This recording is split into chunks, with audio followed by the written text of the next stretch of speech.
Bem-vindo ao programa Hora do Estudo Bíblico, com o doutor e professor Lehmann Strauss.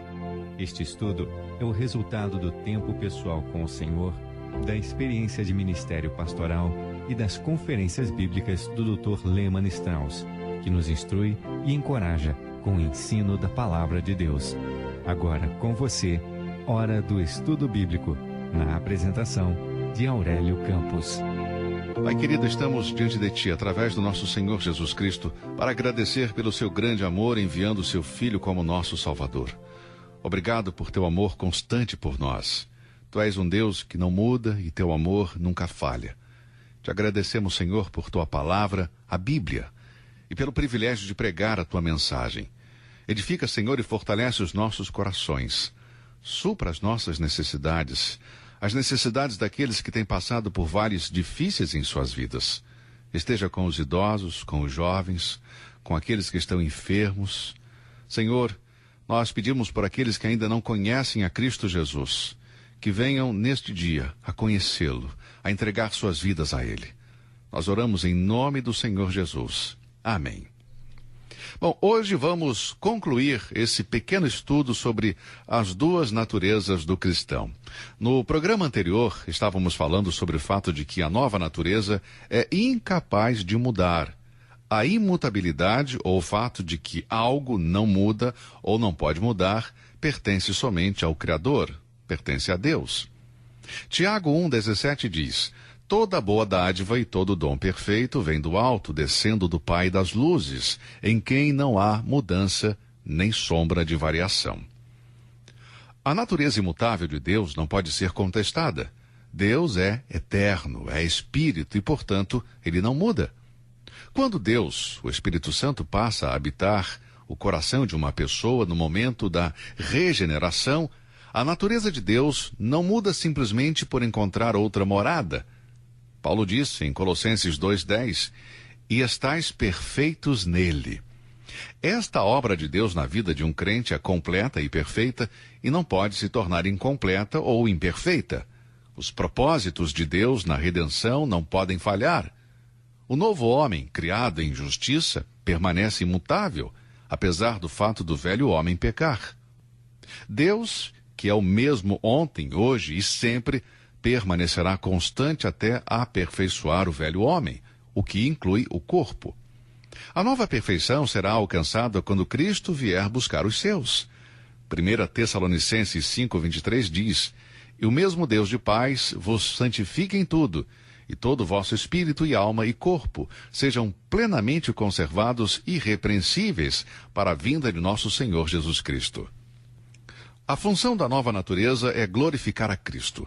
Quando nosso Senhor ainda estava na terra, ele disse: e eu rogarei ao Pai, e ele vos dará outro Consolador, para que fique convosco para sempre.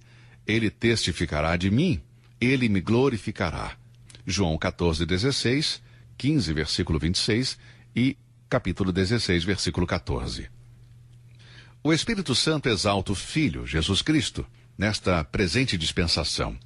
E como é no corpo do cristão onde a natureza divina passa a habitar, é este corpo que deve ser entregue para glorificar o Senhor Jesus.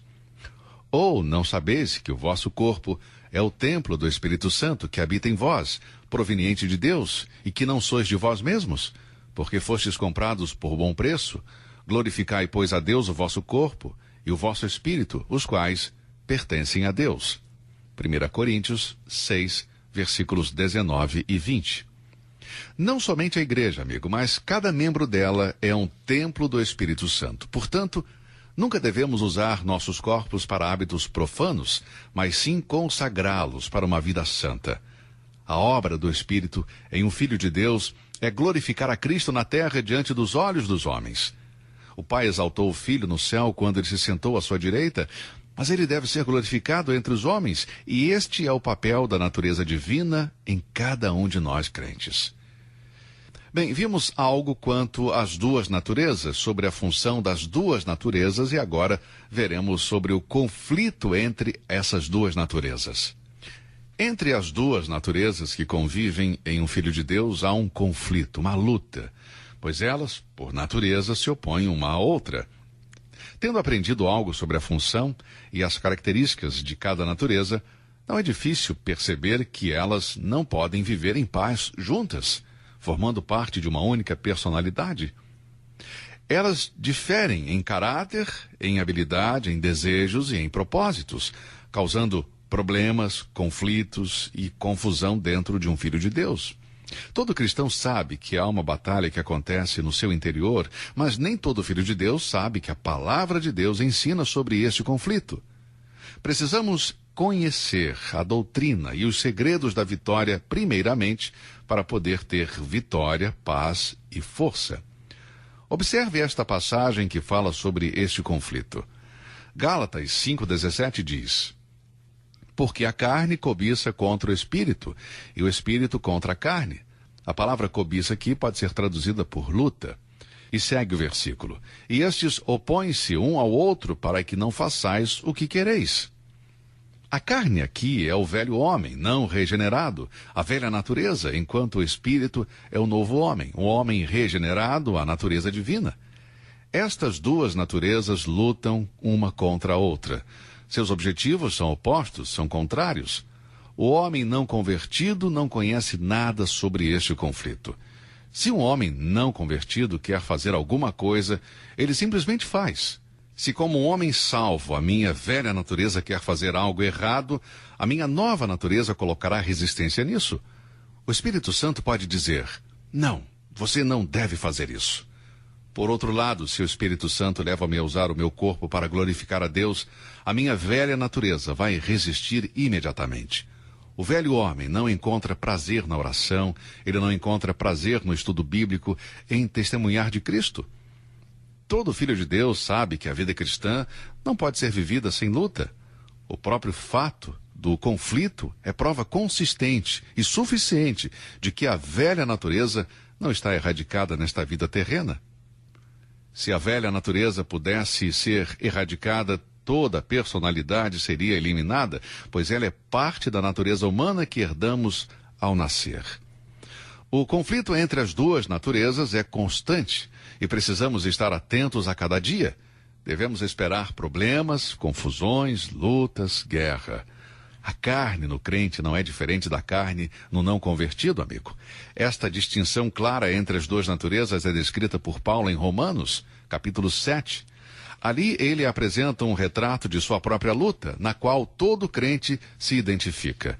Em sua luta para obter vitória sobre a sua velha natureza, nós vemos um esforço desesperado que vai além dos limites da resistência humana. A causa do conflito é descrita por 2 vezes na frase: o pecado que habita em mim. Vamos ver Romanos capítulo 7, versículos 17, 20 e 21. Versículo 17 diz: o pecado que habita em mim. O versículo 20 diz: o pecado que habita em mim. E o 21, o mal que está comigo. É o princípio do mal, presente na velha natureza, que não permitirá que cesse o conflito. Paulo descreve esta luta com as seguintes palavras: porque segundo o homem interior, tenho prazer na lei de Deus, mas vejo nos meus membros outra lei, que batalha contra a lei do meu entendimento, e me prende debaixo da lei do pecado que está nos meus membros. Romanos 7, versículos 22 e 23. A verdadeira grandeza do apóstolo Paulo pode ser vista na sincera declaração desta luta e dos tempos de derrota.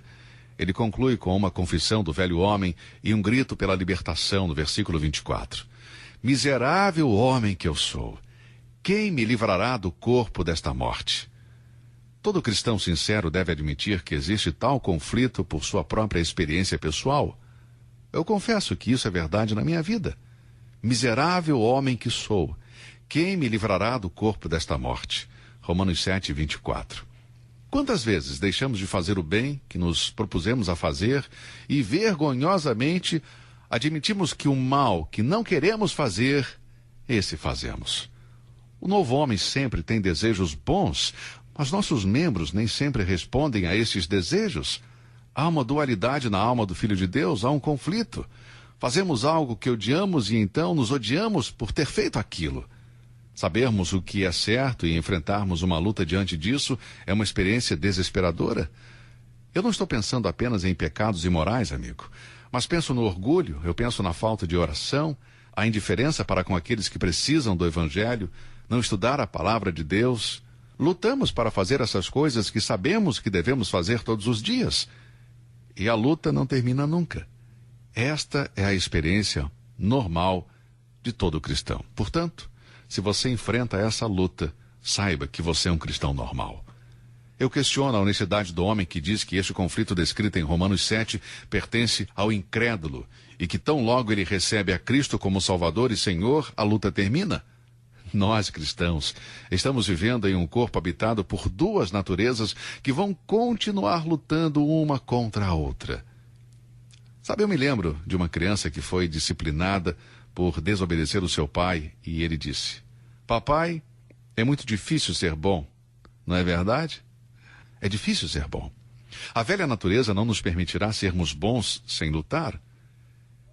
Bem, se esse fosse o final do estudo, ficaríamos com uma sensação de derrota, sem esperança, mas eu tenho boas notícias para você. O conflito pode se tornar uma grande e maravilhosa vitória, uma gloriosa vitória. Considere, amigo, um pensamento que eu espero que seja de ajuda e de bênção para você. O alimento destas duas naturezas. Há certas coisas em que cada uma das duas naturezas prosperam. A natureza que é mais alimentada, sim, essa será a mais bem-sucedida. Aí está a chave. Quando um pecador crer no Senhor Jesus Cristo, ele nasce de novo. Torna-se, assim, um filho de Deus. A Bíblia se refere a eles como bebês ou recém-nascidos.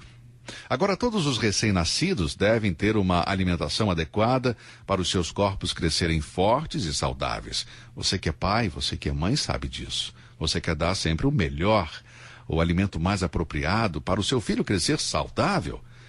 Se por alguma razão o leite materno não é suficiente, é preciso então recorrer a outros leites. O bebê precisa ser alimentado para viver. E assim é como o recém-nascido em Cristo. Ele deve ter uma dieta adequada para a nova natureza. O apóstolo Paulo escreveu em 1 Pedro, capítulo 2, versículos 2 e 3. Desejai afetuosamente, como meninos novamente nascidos, o leite racional, não falsificado, para que por ele vades crescendo, se é que já provastes que o Senhor é benigno. A nova natureza deve ter a dieta essencial da palavra de Deus para se desenvolver. Aqui é chamado de leite espiritual. Na família de Deus, todos nós começamos como bebês. Todos nós já provamos da benignidade do Senhor. Recebemos um pouco da sua graça e misericórdia, mas agora temos de seguir em frente e desejar mais. Foi através da palavra que recebemos nossa nova vida. Romanos 10:17 diz: de sorte que a fé é pelo ouvir, e ouvir pela palavra de Deus. E é através desta mesma palavra que nós devemos crescer. Antes de uma mãe dar o leite para o seu filho, ela deve verificar a mamadeira e o sabor do leite, a temperatura, para se certificar de que não está estragado, de que não está quente demais, que não foi contaminado por qualquer substância estranha. A ideia do leite não falsificado no texto de Pedro é o leite não contaminado. Em um sentido espiritual, o leite espiritual não falsificado é a pura palavra de Deus, não adulterada pelas tradições dos homens. Nós alimentamos a nova natureza simplesmente lendo, meditando e estudando a Bíblia. Não há outro alimento. O cristão deve desejar, ou seja, deve decidir fazer isso. Não há impurezas na palavra de Deus. Seu Pai Celestial nunca vai enganá-lo. Para crescer, precisamos nos alimentar e nosso alimento espiritual é a palavra de Deus. Se o novo homem deseja crescer, ele deve comer a comida divina, adaptada à natureza divina. Meu amigo, portanto, beba o leite diretamente da palavra de Deus, sem misturas, sem alterações. Deixe de lado as suas ideias e noções pré-concebidas. Leia diretamente na Bíblia. Não importa o que os outros digam, os comentários feitos por homens capazes e que dependem de Deus será de ajuda para você enquanto cresce, mas você e eu devemos sentar calmamente com as Escrituras e lermos, até que o Senhor nos fale através dela. Talvez a primeira vez você não entenda, continue lendo. O Espírito Santo lhe guiará para um entendimento correto da verdade. Ele não vai enganá-lo. O Santo Espírito é o melhor e mais confiável mestre da verdade divina. Alguns homens irão corromper a palavra de Deus, mas o Espírito Santo nunca fará isso. Uma das características da criança é confiar nos outros. Você já percebeu? Assim, o recém-nascido em Cristo deve ter confiança na palavra de Deus para alimentar o novo homem. A palavra recém-nascido que Pedro usa aqui não é um termo que expressa desprezo, como quando Paulo usou ao escrever aos Coríntios. E eu, irmãos, não vos pude falar como a espirituais, mas como a carnais, como a meninos em Cristo. 1 Coríntios 3, versículo 1. Os cristãos de Corinto não estavam alimentando o novo homem e, portanto, não estavam crescendo. E, como resultado, a velha natureza os dominava. Observe os termos contrastantes: espirituais e carnais. O desenvolvimento espiritual depende da medida em que nos sujeitamos à palavra de Deus. E tal sujeição depende do conhecimento que adquirimos lendo e obedecendo a Bíblia. A falha dos coríntios em não alimentar sua nova natureza lhes conduziu à imaturidade espiritual, a não ter poder ou discernimento espiritual. Paulo os chamou de irmãos, mostrando assim que eles eram cristãos, mas eles não tinham crescido depois que nasceram novamente. A assembleia local em Corinto nunca se recuperou totalmente do domínio do velho homem na vida dos crentes que estavam ali. Havia divisões, havia brigas entre eles. Estas acusações que Paulo fez contra eles eram sérias. Há muitos cristãos contenciosos e muitas divisões entre os filhos de Deus. Existem muitos santos pecando nas igrejas hoje em dia. Tudo isso acontece porque o novo homem está morrendo de fome e o velho está sendo alimentado da prosperidade, dos prazeres e ocupações do nosso tempo. Os cristãos que se alimentam bem com uma dieta espiritual não estão correndo atrás das atrações deste mundo. Os cristãos que dedicam todo o seu tempo livre para esportes, entretenimento, programas de televisão mundanos, estão matando de fome o novo homem e estão alimentando o velho homem, a velha natureza. Você acha que esse cristão terá vitória? Esse tipo de cristão vai estudar a Bíblia, vai orar, vai testemunhar? A resposta, amigo, é não. Nós sabemos bem disso. Os cristãos que não estudam as Escrituras se contentam com um pregador que estuda por eles, para eles. Eles param de orar e ficam satisfeitos em que orem por eles. Eles não se preocupam em telefonar para um incrédulo, mas estão sempre pensando e esperando que os outros respondam rapidamente quando seus parentes não convertidos estão com problemas. Fazer morrer de fome a nova natureza é fatal para a maturidade espiritual. Alimente o novo homem com a palavra de Deus. Faça isso diariamente, de forma diligente. Não é suficiente simplesmente crer. Devemos acrescentar conhecimento à nossa fé para que nos tornemos espiritualmente adultos. Bem, depois de alimentarmos o novo homem, qual deve ser a nossa atitude para com o velho homem? Romanos 8,12 diz: de maneira que, irmãos, somos devedores, não à carne, para viver segundo a carne. Em primeiro lugar, devemos saber que nós não temos nenhuma dívida com a velha natureza. Nós não devemos nada ao velho homem. Quando recebemos a natureza de Deus, somos obrigados a alimentar apenas o novo homem. Esqueça a velha natureza. A nossa dívida com a carne foi cancelada pela morte do nosso Senhor Jesus Cristo na cruz. Ele se fez carne, João 1,14. Ele foi morto na carne, 1 Pedro 3,18. Fomos reconciliados por Deus no corpo da sua carne, pela morte, para que perante ele vos apresentar santos e irrepreensíveis e inculpáveis. Colossenses 1,22. Agora a nossa dívida é para com aquele que nos deu a vida e de quem vêm todas as nossas bênçãos espirituais. Como não somos devedores à carne, a verdade é o oposto, ou seja, somos devedores ao Espírito. Em segundo lugar, somos exortados a não prover a carne. Mas revesti-vos do Senhor Jesus Cristo e não tenhais cuidado da carne em suas concupiscências. Romanos 13,14. Revestir-nos de Jesus Cristo significa usá-lo de tal maneira que ele seja visto por todos. Quando fazemos isso, teremos cuidado em não alimentar a velha natureza, satisfazendo os seus desejos. O apetite sensual do velho homem deseja ser alimentado, mas devemos fazer greve de fome, não fornecendo alimentos para ele. Quando a carne quer se satisfazer com o mal através de leituras sensuais e sugestivas, através da permissividade impura, devemos dizer não à carne e reagir imediatamente alimentando a nova natureza. Podemos orar a qualquer momento, em qualquer lugar. A Bíblia e a oração tornam-se poderosas em nós para nos tornarmos vitoriosos sobre a carne. A palavra carne aqui pode ser usada no sentido fisiológico ou no sentido moral da velha natureza depravada. E não devemos supri-la em nenhum dos dois casos. Não a alimente. Faça morrer de fome. Não dê ouvidos aos seus desejos. Há possibilidade de vitória para o cristão. Cultive, portanto, o apetite espiritual através do alimento espiritual. Alimente o novo homem com esse alimento. Dirija, assimile e torne-o mais forte. Não alimente o velho homem, e assim o manterá fraco. Não somos capazes de eliminá-lo, mas podemos enfraquecê-lo. Muito bem, amigo, assim chegamos ao final deste estudo e eu espero que tenha sido uma bênção para você. Alimente o novo homem diariamente. Levante todas as manhãs, abra sua Bíblia, sente-se calmamente para meditar, para orar, ler e pedir ao Espírito de Deus para ajudá-lo a aceitar e assimilar a verdade divina para que você possa ser mais forte no Senhor. Eu espero e oro para que o Senhor conceda a todos nós e à nossa igreja uma vida cristã vitoriosa, alimentando o novo homem e deixando de alimentar o velho homem. E assim encerramos. Querido Pai, nós te agradecemos pela bênção da Tua palavra. Obrigado por podermos ter vitória no Filho de Deus.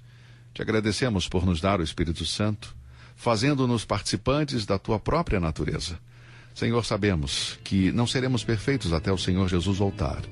Mas nos ajude, Senhor, a crescer na graça, a crescer no conhecimento de nosso Senhor e Salvador Jesus Cristo. Oramos em nome de Jesus. Amém. Antes de terminar, eu gostaria de encorajá-lo a nos escrever, compartilhando o que Deus tem feito em sua vida através deste estudo. Que o Senhor, que nos amou e nos lavou de nossos pecados através do seu sangue, nos guarde em sua graça. E que Deus abençoe a você e a toda a sua família. Um abraço e até o nosso próximo encontro.